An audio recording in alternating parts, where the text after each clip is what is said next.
Bismillah.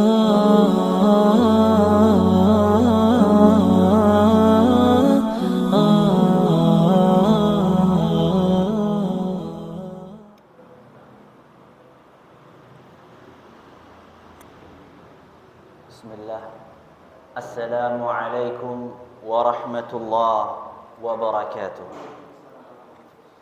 Innal hamdalillah nahmaduhu wa nasta'inuhu wa nastaghfiruh wa na'udzu billahi min shururi anfusina wa min sayyiati a'malina.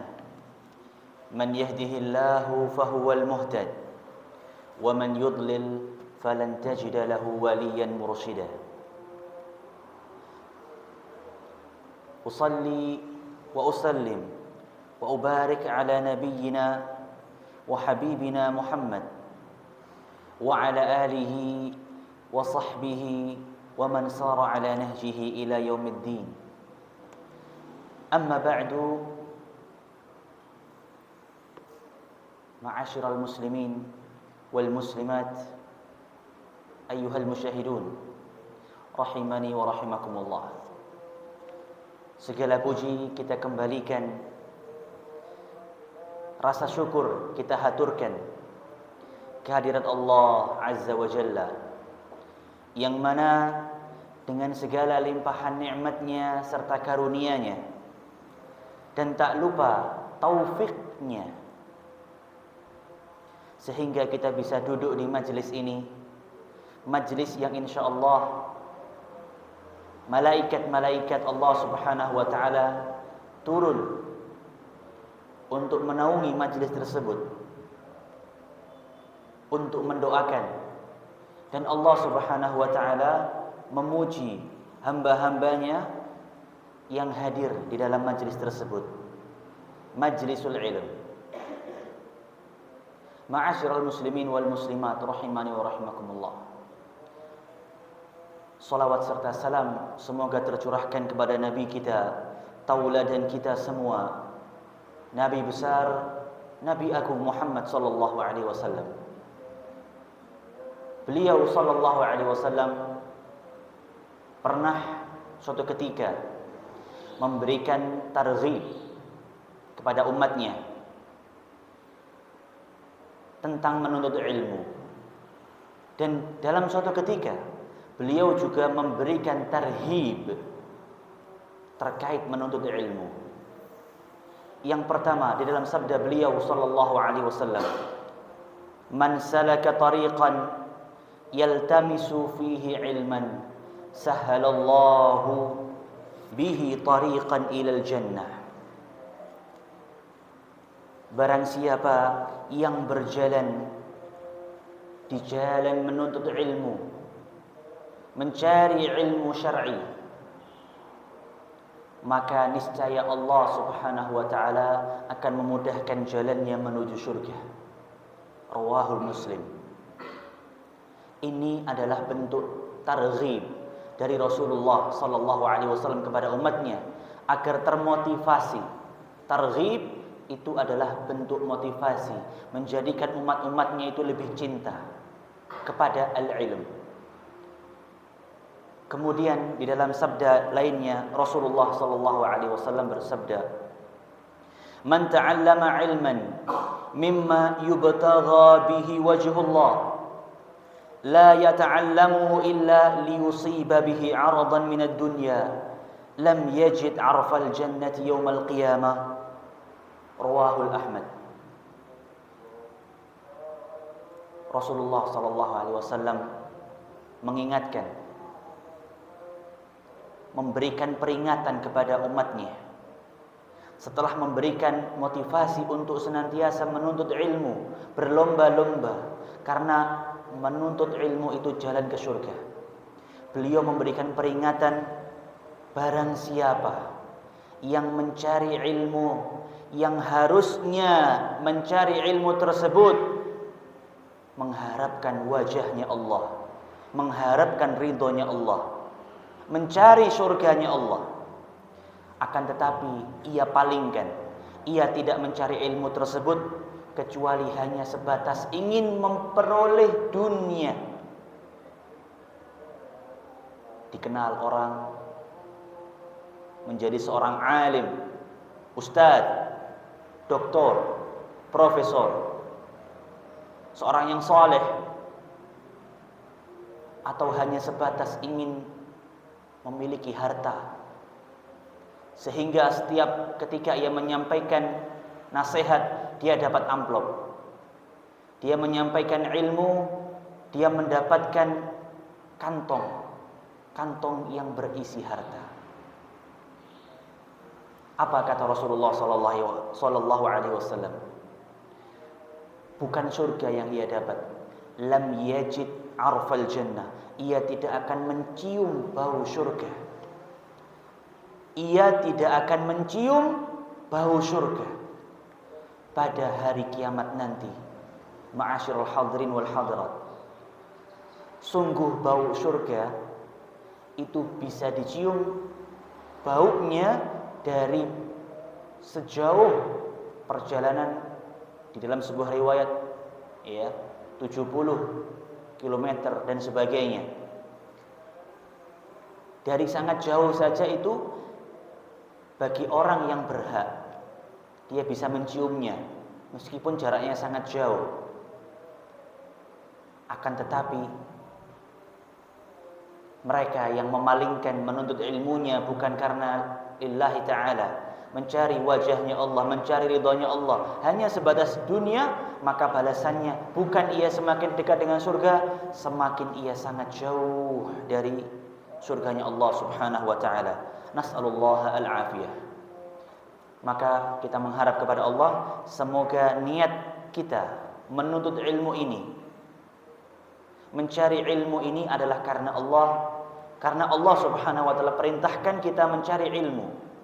Kemudian kita harapkan dari ilmu tersebut bukan dunia, melainkan jalan menuju surganya. Ikhwani wa akhwati fillah, insyaallah pada Kamis yang kelima dimulai pada pertemuan kali ini kita akan membahas sebuah kajian bertemakan adab yang kami ambilkan dari kitab Hilyatu Talibil Ilm, perhiasan para penuntut ilmu, karya Syekh Bakar bin Abdullah Abu Zaid rahimahullahu ta'ala. Beliau merupakan salah seorang ulama senior pada zamannya di Majlis Hayatul Kibar Ulama Saudi Arabia. Kitab yang beliau tulis ini Hilyatu Talibil Ilm, beliau tulis pada tahun 1408 Hijriyah, sekitar 36 tahun yang lalu. Sudah sangat lama sekali. Kitab ini ringkas, berisi poin-poin tentang adab-adab, bagaimana seorang penuntut ilmu beradab terhadap dirinya, bagaimana dirinya, kemudian bagaimana adab ia terhadap Allah subhanahu wa ta'ala, kemudian terhadap temannya, dan terhadap ilmunya, dan berbagai macam nanti yang akan kita bahas dari bab-bab yang ada di dalam kitab Hilyatu Talibil Ilmi ini. Semoga Allah mudahkan kepada kita dan berikan kita taufiknya, bukan untuk sekedar mengetahui tapi mengamalkan. Bahkan para salafus saleh, terlebih ikhwani wa akhwati, mereka itu tentang masalah adab mereka sangat mendahulukan untuk mengajarkan anak-anak mereka. Al-Imam Ibn Sirin rahimahullah mengatakan, kanu yata'allamuna al-hadya qabla an yata'allamuna al-Quran. Bahwasanya mereka para salafus saleh dahulu, para sahabat, para tabi'in, tabi'ut tabi'in, mereka dari kecil itu apa yang mereka pelajari terlebih dahulu? Adab. Sebelum mereka menyentuh Al-Quran, mereka itu belajar apa? Adab. Saking pentingnya perkara adab ini. Dan Syekh Bakar, penulis kitab Hilyatu Talibil Ilm, juga melihat pentingnya masalah adab pada zaman beliau. Pada zaman beliau 1408 Hijriah itu Masya Allah para pemudanya lagi menggebu-gebunya mencari ilmu. Karena wasilah-wasilah untuk mencari ilmu semakin dibuka. Ya, pada zaman itu. Maka beliau melihat dengan antusiasme yang besar tersebut, jangan sampai mereka salah ambil jalan. Atau jangan sampai ilmu yang mereka pelajari itu menjadi bumerang untuk mereka. Sehingga mereka itu bukan menjadi ilmu mereka, tidak menjadikan mereka semakin saleh, semakin taat kepada Allah, tapi justru semakin menjadikan saudaranya sendiri malah jadi musuh. Dicontohkan oleh beliau, mereka orang-orang Khawarij yang mereka itu bisa dikatakan ibadahnya mungkin melampaui kita. Hafalannya Masya Allah 30 juz. Sholat malamnya, puasanya mungkin melampaui kita semua, para jamaah semua. Akan tetapi mereka itu telah keluar dari agama Islam sebagaimana anak panah melesat dari tujuannya, dari sasarannya. Karena mereka mengkafirkan saudaranya semuslim. Karena mereka mengkafirkan saudaranya seiman. Adab mereka ini sangat jauh dari yang namanya adab Islam yang penuh dengan akhlak karimah. Maka dari itu beliau Syekh Bakar rahimahullah menuliskan ini sehingga hal tersebut jauh tidak sampai terjadi. Taib, ma'asyiral muslimin wal muslimat rahimani wa rahimakumullah. Kita mulai masuk pada fasal yang pertama di dalam kitab Hilyatul Talibil Ilm, perhiasan para pencari ilmu. Yang dituliskan oleh Syekh, pasal pertama adalah adabut talibi fi nafsihi. Adab-adab penuntut ilmu terhadap dirinya. Ini adalah pasal pertama, bab pertama, yakni hendaknya seorang penuntut ilmu beradab terhadap dirinya. Apa saja?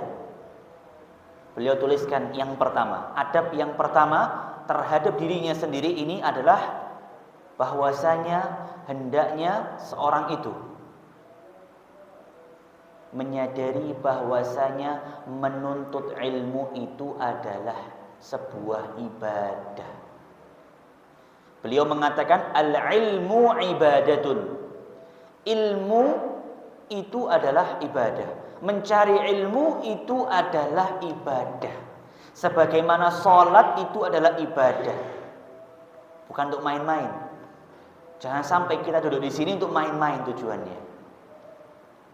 Sebagaimana sholat, tidaklah seorang itu mengerjakannya kecuali khusyuk, mengharapkan pahala dari Allah.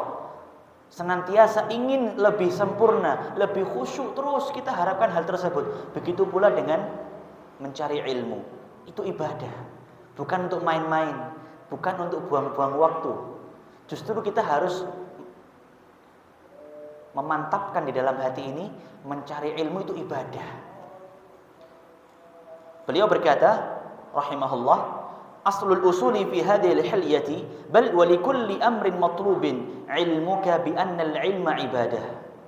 Asal dari segala pondasi dari perhiasan atau inti dari segala perhiasan yang ada di dalam kitab ini, bahwasanya engkau menyadari ilmumu itu yang engkau cari itu adalah sebuah ibadah. Engkau pertanggungjawabkan kepada Allah Subhanahu wa taala. Maka dari itu sebagian ulama mengatakan al-ilmu salatu sirri wa ibadatul qalbi. Mencari ilmu itu adalah salat yang sirri, tersembunyi, tidak terlihat gerakannya. Dia duduk tenang, mendengarkan majelis, mendengarkan ilmu, maka dia mencari ilmu. Sholatus sirri wa ibadatul qalbi, dan mencari ilmu itu juga merupakan adalah ibadahnya hati. Jadi ilmu itu adalah ibadahnya hati. Maka tidak terlihat.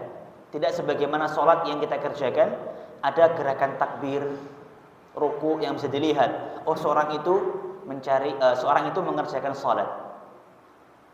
Seorang pergi ke tanah suci Makkah mengenakan kain ihram, seorang tersebut umrah atau haji.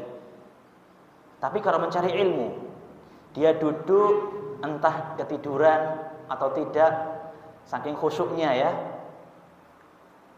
Maka ketika dia mencari ilmu, maka dia beribadah kepada Allah. Ibadah hatinya yang beribadah. Dalilnya adalah Allah Subhanahu wa taala berfirman di dalam sebuah ayat di surat At-Taubah ayat 122. Bahkan Allah Subhanahu wa taala menggandengkan mencari ilmu ini dengan perintah berjihad. Saking mulianya mencari ilmu, saking mulianya menuntut ilmu, Allah menggandengkannya dengan perintah untuk jihad. Allah Subhanahu wa taala berfirman, "Wa ma kana al-mu'minuna liyanfiru kaffatan, falawla nafara min kulli firqatin minhum ta'ifah liyatafaqahu fid din wa liyunziru qaumahum idza raja'u ilaihim la'allahum yahdharun." Ayat 122 surat At-Taubah. Janganlah orang-orang yang beriman itu semua pergi ke medan jihad. Kenapa tidak? Sebagian dari mereka, segolongan dari mereka itu ya, pergi untuk bertafakuh fid din, untuk memahami agama. Sehingga mereka setelah mereka memahami agama tersebut, mereka bisa memperingatkan kaumnya. Mereka bisa memperingatkan kaumnya yang mungkin ketika mereka sebagiannya pergi ke medan jihad, mereka belum punya ilmu. Ketika mereka pulang, mereka bisa diajari.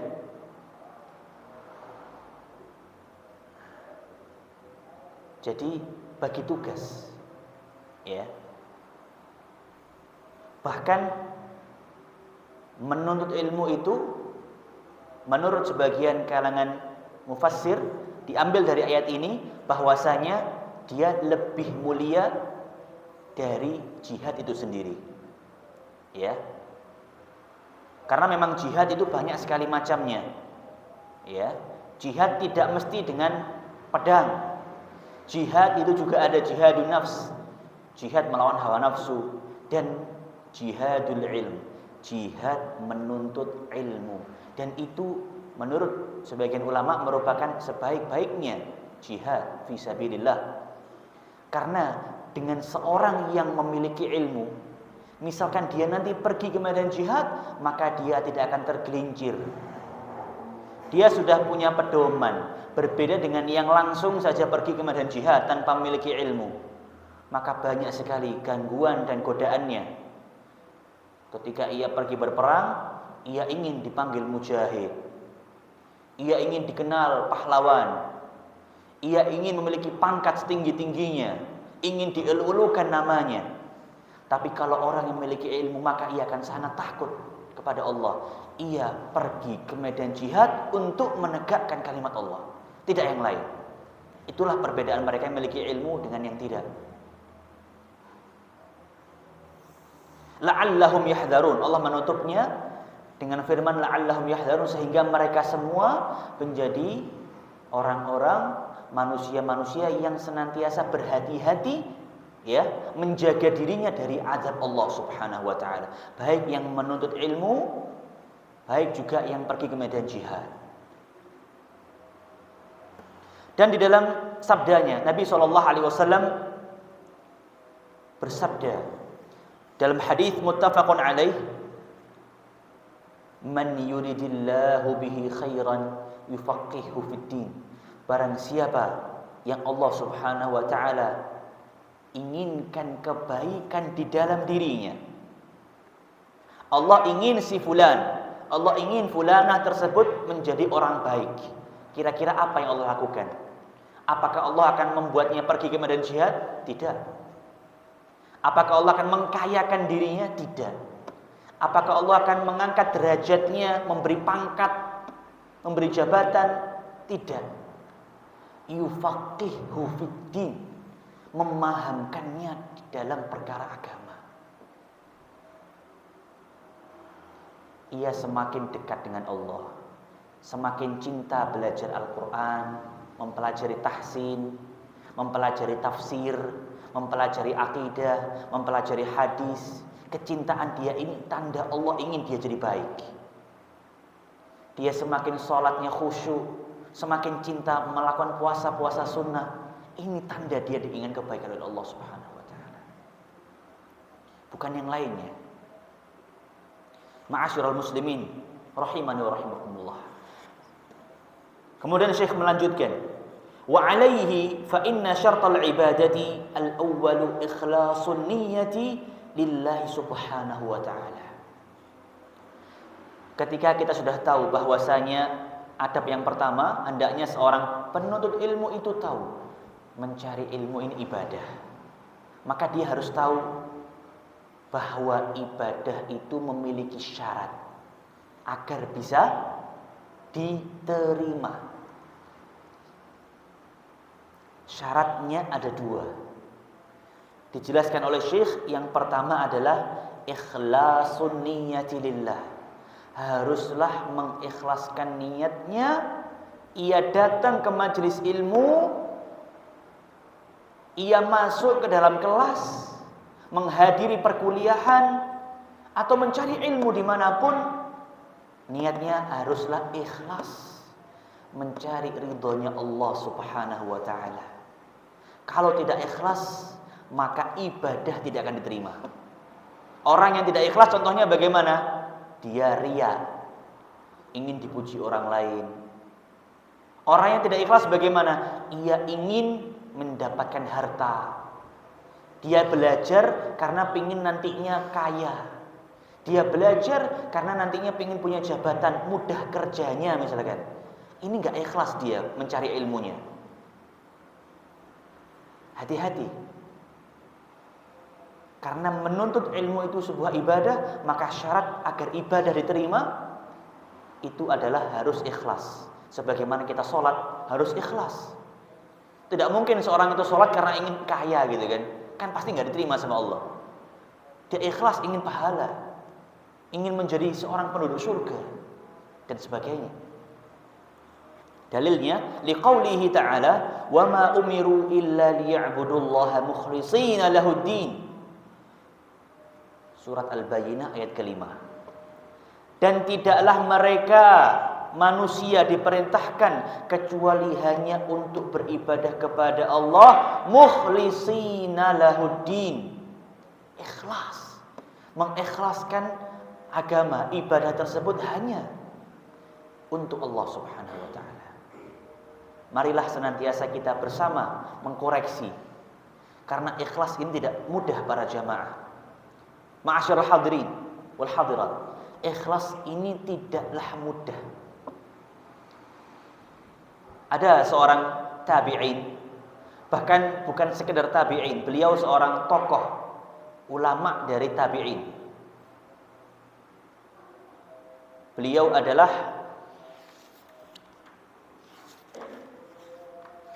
Sufyan Ats-Tsauri rahimahullahu ta'ala. Sufyan bin Sa'id Ats-Tsauri rahimahullahu ta'ala. Beliau pernah berkata, "Ma'alajtu syai'an ashadda 'alayya min niyyati." Beliau berkata, beliau seorang ulama para jamaah. Beliau berkata, "Tidaklah aku pernah mengobati.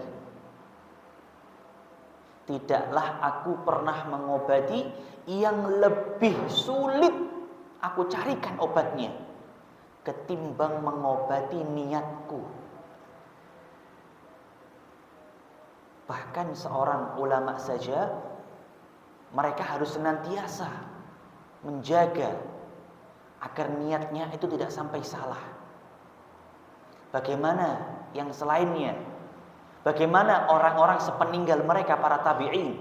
sepeninggal para sahabat, maka lebih berat sekali ujian niatnya. Ujian agar bisa niatnya ikhlas kepada Allah tidak mudah. Makanya bukan berarti tidak mudah tidak kita kerjakan. Karena ibadah, kita ibadah ingin mengharapkan surga. Maka dari itu kita berusaha. Dan usahanya kita jangan cuma sekadarnya saja. Tentunya berusaha semaksimal mungkin. Bahkan mungkin di luar dari kata maksimal. Karena ini ya balasannya adalah keabadian nanti di akhirat. Di surga ataukah neraka. Itu adalah syarat yang pertama, yakni ikhlas niat kepada Allah Subhanahu wa taala. Ia mengerjakan mencari ilmu tersebut ikhlas, mengharapkan ridha Allah Subhanahu wa taala. Mungkin muncul pertanyaan, bagaimana niat yang ikhlas itu? Ya, mengharap ridha Allah, tapi sebenarnya bagaimana? Biar lebih mudah diterjemahkan. Pernah suatu ketika Imam Ahmad bin Hanbal rahimahullah ta'ala, seorang imam besar, imam mazhab Hanbali, beliau mengatakan, al-ilmu la ya'diluhu syai'un liman sahhat niyyatuhu. Ilmu itu tidak ada yang bisa menandinginya dalam ganjaran sesuatu pun, ya, pahalanya sangat besar jika niatnya benar. Liman sahhat niyyatuhu, jika niatnya benar.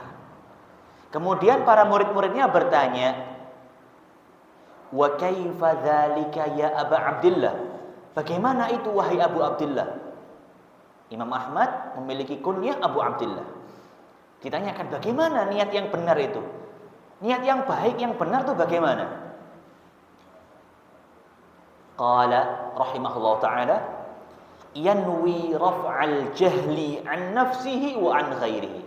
Ia meniatkan di dalam menuntut ilmunya itu mengangkat kebodohan, menghilangkan kebodohan dalam dirinya, dan menghilangkan kebodohan dari selainnya. Jadi dia belajar tahsin misalkan Al-Quran. Agar apa? Agar dia tidak bodoh dalam ilmu membaca Al-Quran. Karena dia butuh. Dia belajar akidah karena apa? Karena dia biar tidak bodoh. Dia tidak menjadi seorang yang jahil di dalam keyakinannya terhadap Allah Subhanahu wa taala. Ia tidak salah dalam keyakinannya. Bagaimana iman kepada Allah yang benar? Bagaimana tauhidnya, rububiyah? Bagaimana uluhiyahnya? Bagaimana asma sifatnya? Dia belajar tentang fikih salat. Tujuannya apa? Agar dia tidak bodoh dalam masalah salatnya. Ia tahu gerakan apa yang pertama, bacaannya apa. Tidak hanya cuma opo jare, apa katanya, yus tak kerjakan. Ini tidak belajar dia. Seorang yang belajar menuntut ilmu, dia mengkaji dari mana dalilnya, bagaimana dalilnya.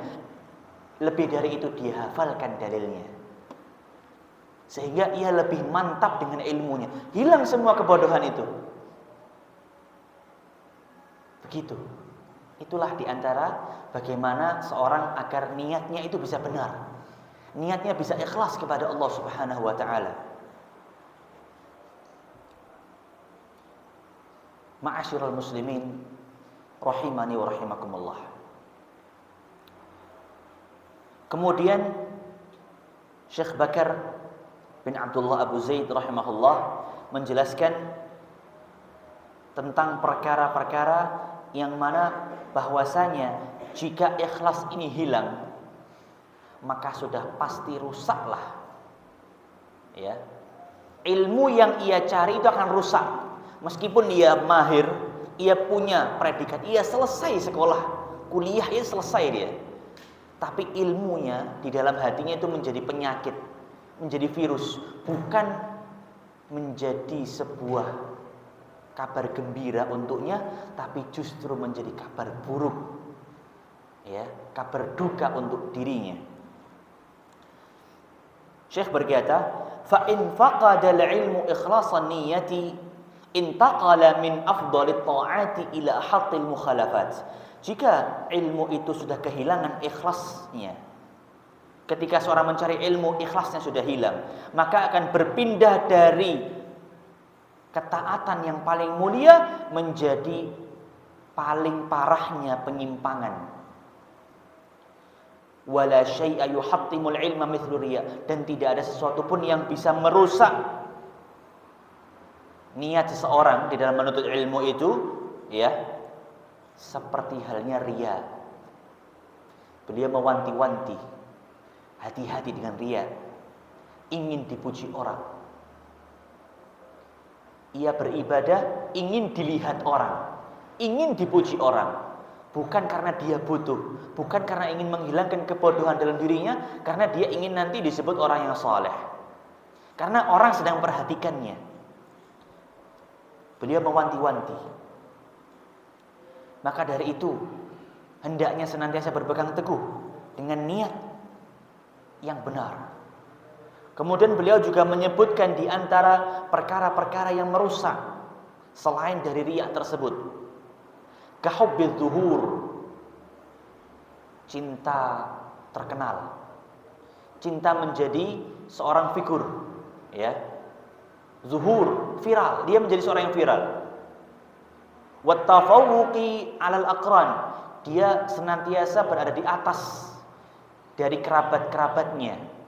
Cuma ingin berlomba-lomba, dia enggak mau kalah sama teman-temannya dari pangkat derajatnya.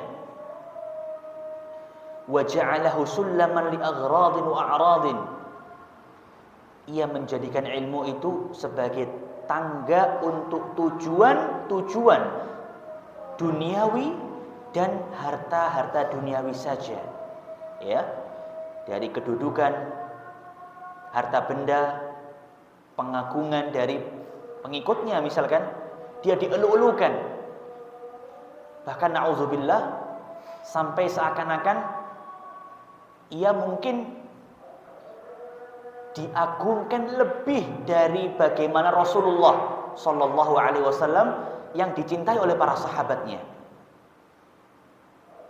Banyak kejadian seperti ini. Tidak ada para sahabat itu yang sampai menunduk, merendahkan badannya serendah-rendahnya di hadapan Nabi Shallallahu Alaihi Wasallam. Tidak ada. Tapi sekarang banyak sekali fenomena seakan-akan seorang, ya, penuntut ilmu, murid-murid, santri-santri atau para jamaah, ketika di hadapan para orang alimnya harus menundukkan badannya. Ini seakan-akan seorang alim tersebut diagungkan lebih tinggi daripada Nabi SAW. Maka harus hati-hati dengan hal yang seperti ini. Jangan sampai seorang itu mengharapkan hal-hal tersebut, kedudukan, harta, pengagungan, riya, ingin menjadi seorang tokoh, cinta akan kepujian, wal iyadzu billah. Fa inna hadhihi wa amthalaha idza syabatin niyyata afsadatha. Jika hal tersebut dan yang semisalnya ketika sudah masuk ke dalam sebuah niat, maka pasti akan merusak. Pertama, afsadatha, merusak niat. Wa dhahabat barakatul ilmi, dan akan menghilangkan berkahnya ilmu. Itu yang kedua. Niatnya rusak, berkah ilmunya itu hilang. Para jamaah yang dirahmati Allah, ilmu itu membawa berkah. Lebih-lebih ilmu syar'i. Buktinya apa?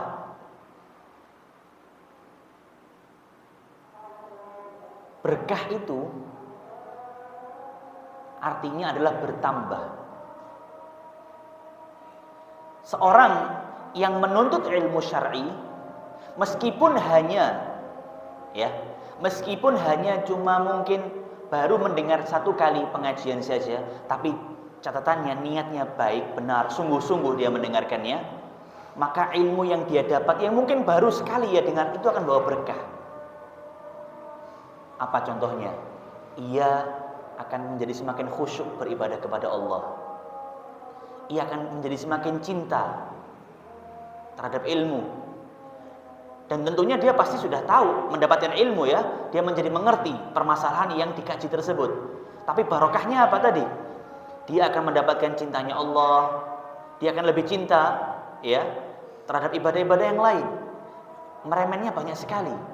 Allah mencintainya, malaikat mendoakannya, bahkan sampai di antara berkahnya ilmu ya, makhluk-makhluknya Allah itu, hewan-hewan, sampai ikan yang ada di dasar lautan itu apa? Mendoakan para penuntut ilmu. Itu di antara berkahnya ilmu. Banyak sekali.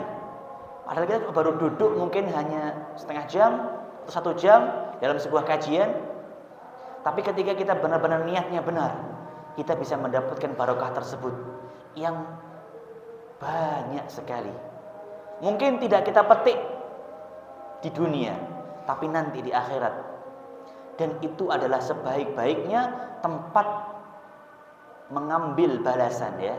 Jangan kita ingin semua disegerakan di dunia. Kita ingin mencari ilmu, ingin disegerakan kepahalanya di dunia. Jangan, jamaah.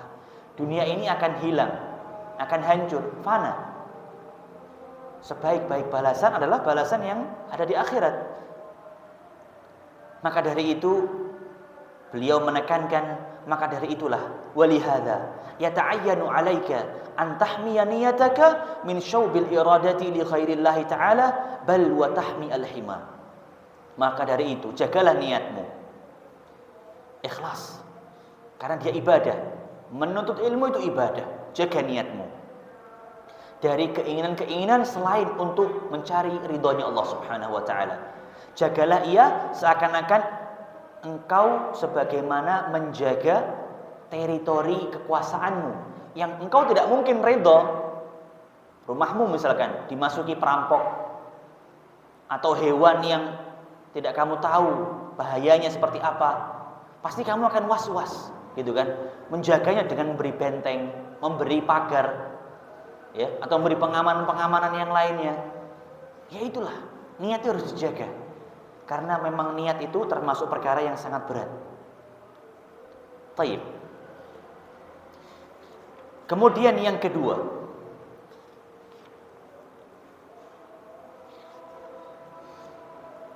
ikhwani wa akhwati rahimani wa rahimakumullah. Syarat yang kedua, dan ini yang terakhir. Syarat diterimanya ibadah itu 2. Ikhlas dan yang kedua. Nah ini. Apa itu yang kedua? Cinta. Beliau menyebutkan al-khaslatul jami'atu li khairai dunya wal akhirah. Sebuah sifat yang bisa menggabungkan kebaikan dunia dan akhirat. Apa itu dia? Mahabbah, cinta. Cinta apa? Mahabbatullah, mencintai Allah. Wa mahabbatu rasulih sallallahu alaihi wasallam, mencintai Allah dan mencintai Rasulnya sallallahu alaihi wasallam. Jamaah, kita tahu bersama, cinta itu sangat kuat ya, memberikan dorongan. Sangat kuat memberikan bekas kepada seorang yang sedang dilanda rasa cinta. Ya. Ketika seorang menghadirkan rasa cintanya dalam ibadah, perhatikan, dia sudah ikhlas menuntut ilmu karena Allah. Kemudian dia hadirkan rasa cintanya, cinta kepada Allah, ya. Karena Allah merintahkan ini, saya mencintai ibadah tersebut. Maka niscaya ia akan mengerjakannya dengan semaksimal mungkin dan dengan sempurna mungkin. Kemudian beliau menjelaskan, wa tahqiquha bitamahhudil mutaba'ah wa qafbil atharil ma'sum. Merealisasikan cinta ini ya, bukan sekedar cinta buta yang engkau tidak perlu pokoknya cinta, bukan begitu. Ya. Pokoknya tidak, ada aturannya. Cinta yang seperti apa? Merealisasikan cinta tersebut bitamahhudil mutaba'ah, dengan memurnikan mutaba'ah, mengikuti Allah dan Rasulnya. Memurnikan diri kita mengikuti Allah, yakni Al-Quran, dan mengerti Rasulullah, yakni al-hadis, yakni sunnah-sunnah beliau sallallahu alaihi wasallam. Allah Subhanahu wa taala berfirman di dalam sebuah ayat yang disebut dengan ayat mihnah, ayat ujian. Ada di surat Al-Imran ayat ke-31. Ayat ini disebut dengan ayat ujian, ayat mihnah. Kenapa? Karena ayat ini turun ketika sebagian kaum mengatakan bahwasanya mereka itu mencintai Allah. Kemudian diuji. Mereka ini cintanya benar apa tidak dengan menurunkan ayat ini. Allah Subhanahu wa taala berfirman, "Qul in kuntum tuhibbunallah fattabi'uni yuhibbukumullah wa yaghfir lakum dzunubakum." Katakanlah wahai Muhammad, in kuntum tuhibbunallah, jika kalian mencintai Allah, fattabi'uni, maka ikutilah aku, yakni ikutilah Nabi Muhammad sallallahu alaihi wasallam. Katakanlah, jika kalian memang benar-benar cinta kepadaku, yakni Allah, jika kalian benar-benar mencintai Allah, maka ikutilah Nabi Muhammad sallallahu alaihi wasallam. Tidak yang lain. Bukan ikut ustaz, bukan ikut kiai, bukan ikut para habaib atau kiai atau sebagainya. Tapi yang kita ikuti itu jelas Rasulullah sallallahu alaihi wasallam. Memang kita mempelajarinya dari beliau, para ustaz, para bapak kiai, dan mereka yang memiliki ilmu. Tapi yang kita ikuti secara murni di atas segala-galanya yaitu adalah Rasulullah sallallahu alaihi wasallam. Sehingga kita tidak salah nanti. Manusia ini sering berbuat salah, jamaah. Bahkan seorang ustadz tidak lepas dari sebuah kesalahan. Mungkin ada beberapa kesalahan yang nantinya jika hanya para jamaahnya itu mengikuti secara buta, gitu ya, maka bisa-bisa sama-sama terjerumus, na'udzubillah. Ya, karena para ustadz pun juga akan terus belajar. Jika ada yang salah maka akan dibetulkan. Begitulah. Tidak ada istilahnya berhenti dari mencari ilmu. Bahkan Imam Ahmad pernah ditanya, wahai imam, sampai kapan engkau akan mencari ilmu? Engkau sudah imam.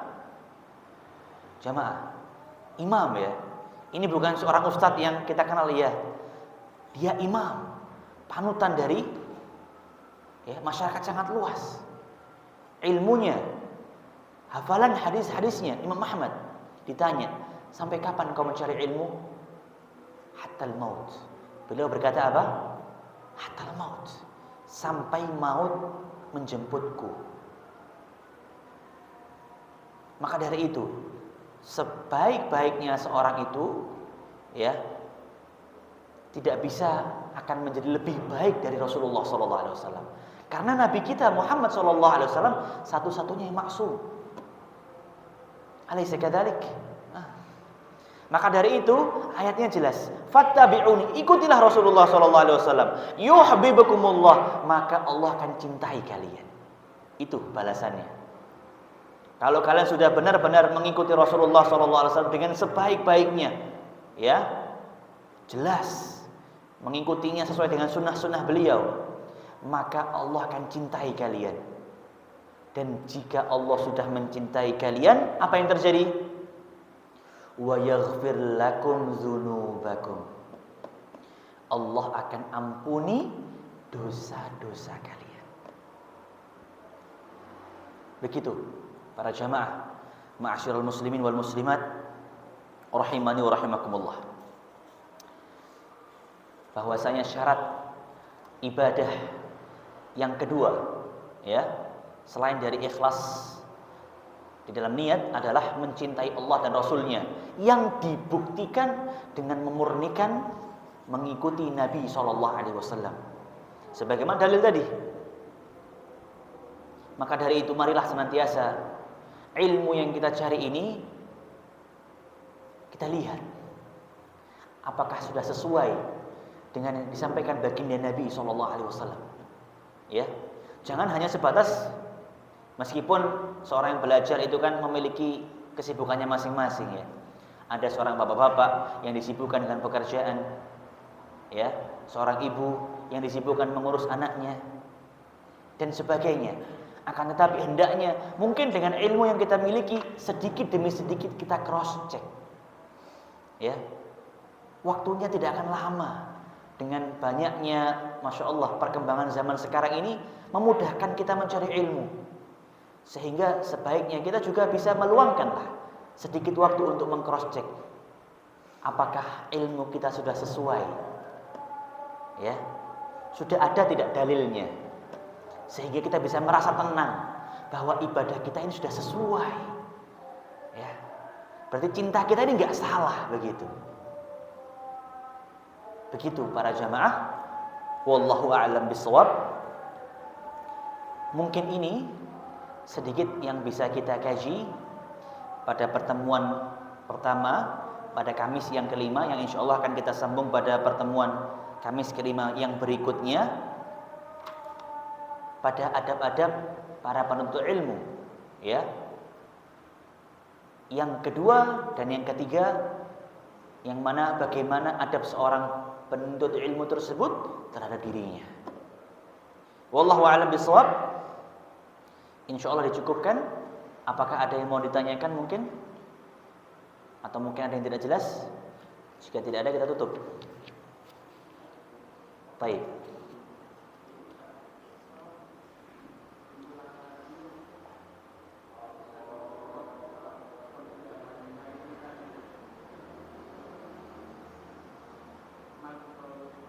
Man salaka. Masya Allah. Hadis tentang Nabi yang memotivasi, mentarghib umatnya untuk senantiasa menuntut ilmu. Man salaka tariqan yaltamisu fihi ilman sahhalallahu bihi tariqan ilal jannah. Barang siapa yang menuntut ilmu, ya, barang siapa yang menempuh sebuah jalan untuk mencari ilmu, ya, sahhalallahu lahu, atau dengan riwayat yang lain yakni bihi, maka niscaya Allah akan mudahkan jalannya untuk menuju surga. Maka niscaya akan Allah mudahkan jalannya menuju ke dalam surga. Barang siapa yang menempuh sebuah jalan untuk menuntut ilmu, tidak dijelaskan oleh Nabi apakah ini orang yang sudah tuakah atau yang muda, tidak, semua kalangan, ya, bisa mendapatkan fadilah ini. Bahkan jika kita lihat dari segi bahasa, ya, mungkin ini adalah orang yang bahkan mungkin tidak sengaja, dia mungkin tidak sengaja ingin menghadiri majelis ilmu, seperti ketika dia dalam perjalanan terjebak hujan, dia menepi di sebuah masjid, ada majelis ilmu, dia nggak sengaja, dia mau pulang sebenarnya. Ketika dia duduk di situ, maka insya Allah ketika dia sungguh-sungguh ikhlasnya niat, meskipun karena nggak sengaja, ya, maka insya Allah Allah akan mudahkan jalannya ke surga. Mudah sekali Islam ini, Masya Allah, para jamaah. Wallahu a'lam bishawab. Cukup? Kita akhiri. Subhanakallahumma bihamdika asyhadu an la ilaha illa anta astaghfiruka wa atubu ilaik.